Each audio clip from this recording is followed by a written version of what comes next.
করাচ্ছি আমার বোন, দুটো বোন।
সকালে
মিনি, মিনি রে, মিনি, হ্যাঁ একা একা ছিল এত সময়, দিদিকে পাওনি?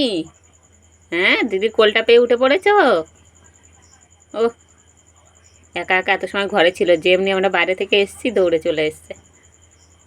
মিনি, মিনি রে, কি খেলে তুমি? বাবা লুচি, বাবা লুচি খেলে? লুচি, হ্যাঁ ঠাম্মা দিয়েছে? ঠাম্মা লুচি দিয়েছে? হ্যাঁ আমাকে দিয়েছে, তার থেকে তোমাকে দিয়েছি। আমাকে আর মাকে একটু চা লুচি দিয়েছে, একটু চা, একটু চা। আচ্ছা মিনি, তোর কি সবসময় গরম? হ্যাঁ, তোর কি সবসময় গরম লাগে? তোর কি একটু গায়ে গরম লাগে না? সবসময় ওম খুঁজিস। হ্যাঁ, কোলের মধ্যে কি গরম বল দেখি? খোড়ের মধ্যে বসে আছে এখন, খালি ঘুমাবে, খালি ঘুমাবে, খালি ঘুম। মিনি আর তাকাবে না, আলো জ্বেলেছি যে। মিনি রে, দেখ মিনি, বাবা, বাবা, মাম্মাম, মাম্মাম, মাম্মাম, মাম্মাম, এই রে, এ মাম্মাম, এ মাম্মাম, এ মাম্মাম, মাম্মাম, ওটা বাবা, এটা মামা। মাম্মাম, এটা মাম্মাম, এটা বাবা। বাবান, বাবা, বাবান, তো বাবা, বাবা, বাবা, বাবা একা একা ছিল রে, মনটা খারাপ। মিনির জন্য একটা ব্যাগ কিনবো, সবসময় কোথাও নিয়ে বাবা, বাবা, বাবা আমাদের লক্ষ্মী ছেলে, এত সময় ঘরে শুয়েছিল, যেমনি আমাদের টের পেয়েছে বাইরে বেরিয়ে এসছে। আসলে কালকে ওই ব্যথা পেয়ে আরো বেশি ও কাহিল হয়ে গেছে বাপাটা নিয়ে। কি খোলা ছিল, কোথায় বসে আছে দেয়, এবার দেখবে। মিনি, মিনি রে, তুই একটু আওয়াজ করতে ভুলে যাচ্ছিস রে, একটু আওয়াজও করে না কিছু না। কাহিল হয়ে গেছে। না আমরা যেরকম মানুষ সেরকমই হয়ে গেছে, কেউ কথা বলি না আমরা বেশি, ও তাই হয়ে গেছে। মিনি, মিনি, মিনি, যা বই নিয়ে বস একটু, না না একটু বই নিয়ে বসো গে, ঘোরা হলো, ফুচকা খাওয়া হলো, এবার একটু বই নিয়ে বসো। নামা ওকে, নামা, আমি একটু চা করি। হলো, হ্যাঁ আম খাওয়া হলো, আম তো নিয়ে এসছি তো। খাওয়া